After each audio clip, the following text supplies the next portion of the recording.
મિત્રો, આજે આપણે વિડીયો નંબર 13મો અને આપણી ઇકાઈ છે એટલે કે ગઝલ અને ધોરણ 11 ટાટ HS ઉચ્ચતર માધ્યમિક ખાસ ટાર્ગેટ આપણો છે ઉચ્ચતર માધ્યમિક ને પાઠ્યપુસ્તક હિન્દી વિષય વસ્તુ.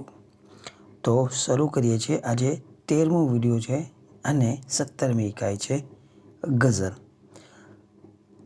જે गज़ल की रचना करना है विजय तिवारी. जन्म उनका सन 1963, मृत्यु यहाँ लिखी नहीं है और उनका परिचय प्राप्त करना है तो वह विजय तिवारी का जन्म गुजरात के अहमदाबाद में 1963 में हुआ. उन्होंने गुजरात विश्वविद्यालय से अनुस्नातक यानी MA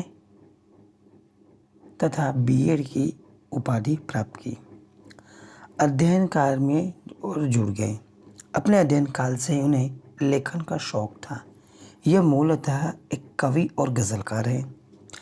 अनेक पत्रकार और पत्रिकाओं में इनकी रचनाएं प्रकाशित हैं. निर्झर तथा फल खाए सजर, निर्झर और फल खाए सजर इनकी महत्वपूर्ण यानी गज़ल संग्रह, यानी दो ही, एक तो निर्झर और फल खाए सजर, ये दो गज़ल संग्रह को याद रखना है. ये कई राष्ट्रीय और अंतर्राष्ट्रीय संस्थानों से सम्मानित हो चुके हैं, जिनमें वे कवि मैथिली शरण गुप्त सम्मान, साहित्य शिरोमणि, साहित्य श्री सम्मान आदि प्रमुख पुरस्कार शामिल हैं. इनके द्वारा संपादित धरा से गगन तक संभवतः विश्व का कौन सा थे इसके द्वारा इनके द्वारा संपादित यानी इकट्ठा करना होता है. संपादित करना यानी इकट्ठा करना हो, जिसका शीर्षक है धरा से गगन तक, संभवतः विश्व का यह प्रथम अंतर्राष्ट्रीय काव्य संकलन माना जाता है. यानी इनके नाम एक और जो है वह है धरा से गगन तक संभवतः, यानी एक इकाई यानी एक पिलर यह भी है कि धरा से गगन तक विश्व का सर्वप्रथम काव्य संकलन माना जाता है. अब हम जो पढ़ने जा रहे हैं गज़ल, इनके बारे में हमें क्या क्या समझना है इसे भी हम संक्षिप्त में जान लेते हैं. प्रस्तुत गज़ल फल खाए सजर से उद्धित है. यानी यह जो गज़ल पढ़ने जा रहे हैं वह कहाँ से ली गई है, तो ये गज़ल ली गई फल खाए सजर, यानी दो, एक निर्झर और फल खाए सजर, ये दोनों है, यानी याद रहना हमारे लिए सरल है. जीवन की विषम परिस्थितियों से जूझते हुए भी कवि पहचान बनाने के लिए संघर्षरत है. यानी अभी जीवन में संघर्ष चल रहा है. जीवन में अभी भी परिस्थितियाँ सही नहीं हैं. परिस्थितियाँ जीवन से कहीं उल्टी चलती हैं, यानी औंधी चल रही है. फिर भी वे परिस्थितियों के सामने इन विषम परिस्थितियों में झुंझुनते हुए अपने संघर्ष में कार्यरत हैं. इसके लिए वे मौत से दो हाथ करने को तैयार हैं. यानी क्या करने को तैयार हैं, तो वे दो हाथ करने को तैयार. हर परिस्थिति में पाठक को संघर्षरत रहने की और जीने की प्रेरणा देते हैं. यानी गज़ल के इस माध्यम से जो समझाना क्या चाह रहे हैं विजय तिवारी जी, समझाना ये चाह रहे हैं कि कभी भी जीवन में हर बार परिस्थितियाँ एक जैसी नहीं होती. जीवन से विरुद्ध यानी विषम परिस्थितियाँ भी चलती हैं, तब भी हमें संघर्षरत रहना चाहिए और संघर्षरत करते हुए हमेशा उन परिस्थितियों से लोहा लेते रहना चाहिए, जिससे हम सतत संघर्षरत होकर जीते रहें. अब गज़ल को बारी बारी से थोड़ा समझ लेते हैं. राह में कांटे बिछा दो फिर भी मैं चलता रहूँगा, आंधियों में भी दिया बनकर मैं जलता रहूँगा. राहों में यानी रास्ते में, रास्ता यानी चलने वाला रास्ता नहीं, जीवन के राह पर, जीवन में कांटे बिछा दो फिर भी मैं चलता रहूँगा. यानी किसी भी परिस्थिति में विषम परिस्थितियाँ मेरे जीवन में आती रहेंगी, उन परिस्थितियों के सामने मैं लड़ते हुए आगे ही आगे बढ़ता चलता रहूँगा. आंधियों में भी दिया बनकर मैं जलता रहूँगा. आंधियाँ यानी परिस्थितियाँ, आंधियों में भी दिया बनकर जलता रहूँगा. यानी जीवन में आने वाली परिस्थितियाँ, मुसीबत को और समस्याओं को उन्होंने आंधियों की उपमा दी है और बनाकर दिया बनाकर इन परिस्थितियों को ही मैं अपना जीवन का अनमोल यानी जीवन जीने का माध्यम बनाते हुए, शक्ति बनाते हुए जलता रहूँगा। दिया जलता है कैसे? तेल से। और मेरा जीवन चलेगा इन आंधियों यानी समस्याओं के सामने लड़ते हुए मैं सतत जीवन को चलता रहूँगा, ये कहते हैं। दूसरी पंक्ति है, वह कहना चाहते हैं कि तान पर सीना हमेशा मौत से लड़ता रहूँगा, शान से मरकर दिलों में सदा पलता रहूँ। कभी कहते हैं कि चाहे मौत का सामना क्यों ना करना पड़े, तान पर सीना मौत से लड़ता रहूँगा, यानी मौत से लड़ता रहूँगा हमेशा। तान कर सकते अगर परिस्थितियाँ, अगर मुझे मरना भी पड़े तब भी मैं अपने सीने को ताने हुए यानी सीना फुलाए हुए शान से ये मौत से लड़ता रहूँगा।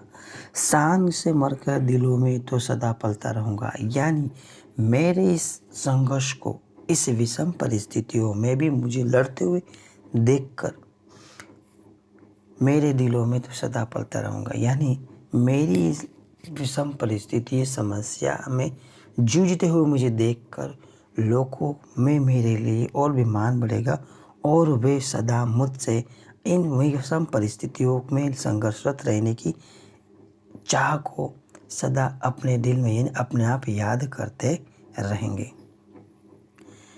तीसरी है, मुश्किलों से डर के जो मर जाए वो तो और होंगे, जीते हो या हार पर संघर्ष में करता रहूँ। जीत हो या हार पर मैं संघर्ष में करता रहूँगा, यानी मुश्किलों से डर कर जो मर जाए वो तो और होंगे।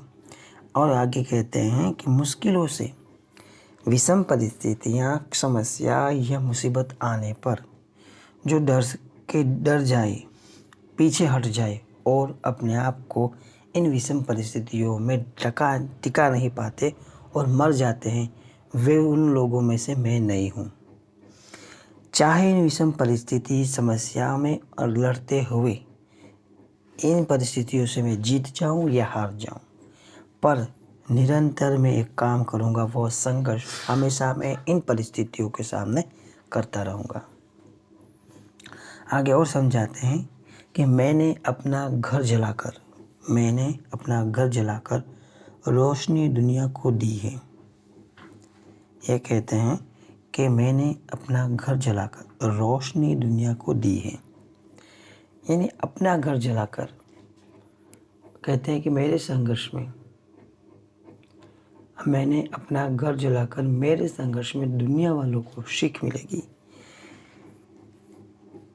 अगर मैं इन समस्याओं से, देखो मैंने अपना घर जलाकर यानी इन विषम परिस्थिति समस्या और के बीच रहते हुए सतत संघर्ष करते हुए आगे बढ़ता ही रहूँगा, तो दुनिया को दी है, यानी कि मेरे इस संघर्ष में, मेरी इन विषम परिस्थितियों में मेरी जूझने की शक्ति है, इससे मैं मिले सके सुख इस जहाँ को इसलिए मरता रहूँगा।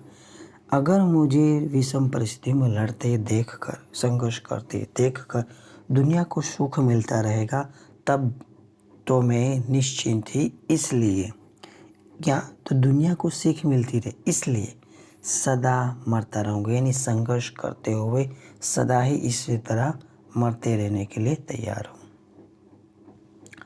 आगे और कहते हैं, हाथ से मेरे कलम भी छीन ले चाहे ज़माना, हाथ से मेरे कलम भी छीन ले चाहे ज़माना, फिर भी अपने खून से तो गीत में लिखता रहूँगा। अगर ज़माना यानी मुसीबतें,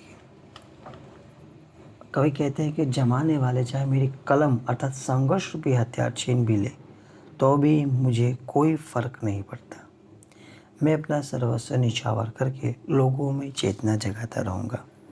अगर ये कहना चाहते हाथ से मेरे, ये दुनिया हाथ से मेरी कलम भी छीन ले, यानी कलम यानी संघर्ष करने की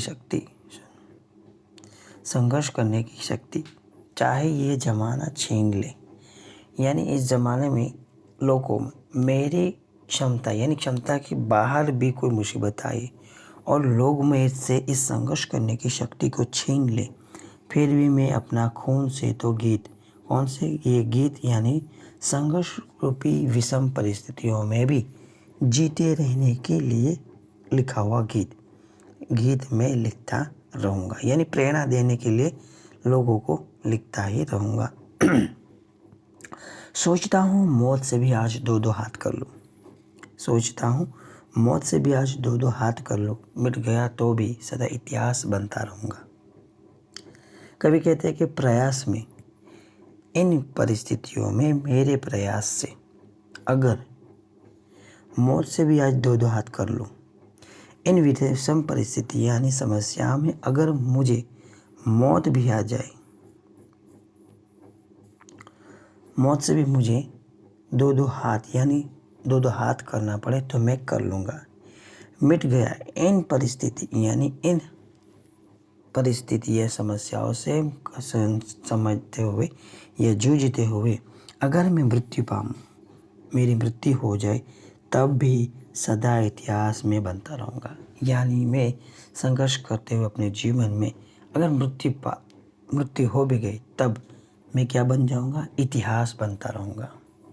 आगे और समझाते हैं कि चाहता हूँ बस यही बन जाऊँ मगर मैं भी विजय सा, तो मुसीबत में भी फिर मदमस्त हो हंसता रहूँगा। अब यह कहते हैं कि चाहता हूँ बस यही बन जाऊँ घर में भी विजय सा, यानी विजय होना, ये उनका नाम है। ठीक है, उनका नाम है चाहता हूँ बस यही बन जाऊँ, यानी अपने जीवन से प्रेरणा देते हुए कहते हैं कि विजय जैसा, मुझ जैसा संघर्ष करते हुए बनता ही रहूँगा।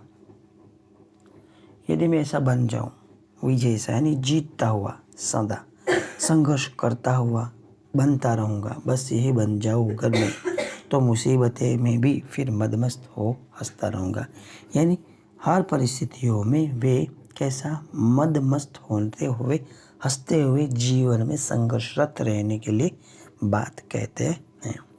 अब कुछ हमारे महत्वपूर्ण शब्दों को समझ लेते हैं, जैसे कि राह, रास्ता, पथ और पथिक। पथिक यानी रास्ते पर चलने वाला पथिक। राहगीरी तो यानी राह पर चलने वाला व्यक्ति। मुश्किल, परेशानी, मुसीबत। संघर्ष यानी स्पर्धा, प्रयत्न, होड़ लगना, चेष्टा यानी प्रयत्न करना। ठीक है। रोशनी के दो समानार्थी हैं, प्रकाश, ज्योति। ओके, ठीक है। वहाँ से फिर जहाँ यानी जमाना, संसार, दुनिया, जगत इत्यादि। और विश्व, मदमस्त यानी निश्चित होना। अब स्वाध्याय के बारी मुहावरे। ठीक है, दो मुहावरों को कर लेते हैं। सीना तानना, स्वाभिमान से भरपूर होना। सीना तानना ने स्वाभिमान से भरपूर होना, मुकाबले को तैयार होना। स्वाभिमान होना यानी भारतीय सैनिकों ने पाकिस्तान के सामने सीना तानकर खड़े हो गए। दिलों में पलना, बेहद प्यार पाना, बेहद सम्मान पाना। नेता ने देश को आज़ाद कराने वाले नेताओं ने जनता के दिलों में पलना है, यानी दिलों में पलते हैं। दूसरा है दो दो हाथ करना या युद्ध करना, लड़ना, संघर्ष करना आदि। इतिहास होना, अमर हो जाना। इतिहास होना यानी अमर होना, अद्वितीय काम करना। अब हम सही विकल्पों को चुनकर प्रश्नों के उत्तर देने हैं। पहला जो प्रश्न है, कवि कैसे रास्ते पर भी चलते रहने की बात करते हैं? चिकने, टेढ़े मेढ़े, कांटे वाले, ये पथरीले रास्ते। कौन सा आएगा? तो कांटे वाले रास्ते। कौन सा? कांटे वाले रास्ते पर वे सदा चलते रहने को कहते हैं। दूसरा है जीत हो या हार, लेकिन कवि क्या करने को हमेशा तत्पर है? पर्यटन, देशाटन, परामर्श या संघर्ष? सबको आएगा संघर्ष। कवि ने दुनिया को रोशनी देने के लिए क्या जला दिया? घर, खेत, मसाल, कपड़े। तो क्या जला दिया? घर। अपने घर के माध्यम से वे क्या लोगों को प्रेरणा देना चाहते हैं संघर्ष करने के लिए। कवि किससे दो दो हाथ करने की सोचते हैं? दुश्मनों से, आतंकवादी से, मौत से, चोर से। तो सबको जवाब आएगा वो है मौत से। निम्नलिखित प्रश्नों के एक एक वाक्य में उत्तर दीजिए। लोगों को दिल में पलने के लिए क्या कवि करता है? लोगों के दिलों में पलने के लिए क्या करते हैं, कर सकते हैं? तो पलने के लिए कवि को संघर्ष करते हुए क्या करना है? जान गंवा देने के लिए तैयारी करता रहता है। मौत के भी सामने आने पर क्या करना चाहिए? मौत के भी सामने आने पर उसे क्या दो दो हाथ कर लेना चाहिए। मौत के सामने आने पर क्या करना चाहिए? तो उसके सामने सीना तान कर उसे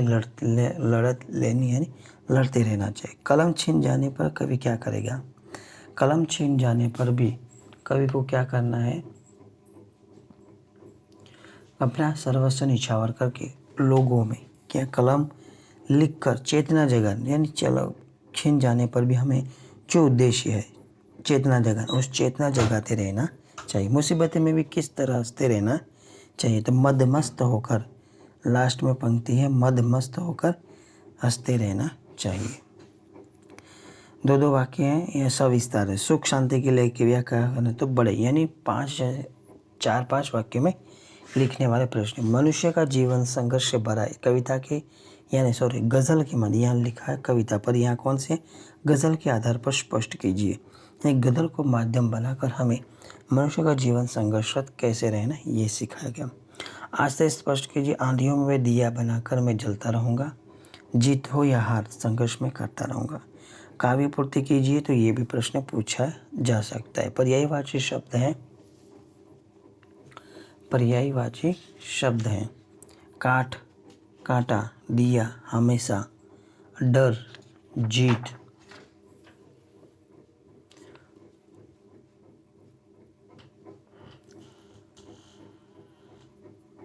विलोम शब्द और पर्यायवाची, यानी व्याकरण में दो ही हैं पर्यायवाची शब्द। कांटा यानी शूल,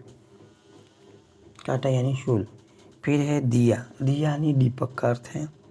हमेशा यानी सदा, डर यानी भय, जीत यानी जय, हार यानी पराजय। ये पर्यायवाची शब्द हैं। विलोम शब्द यानी विरुद्धार्थी शब्द हैं। विलोम यानी विरुद्धार्थी, अपोजिट। डर का होगा विरुद्ध, डर का क्या होगा? निर्भयता। हमेशा के लिए तो कभी कभी। कांटा हो तो यदि शूल का विरुद्ध होगी फूल। रोशनी का अंधेरा, मुश्किल तो आसान।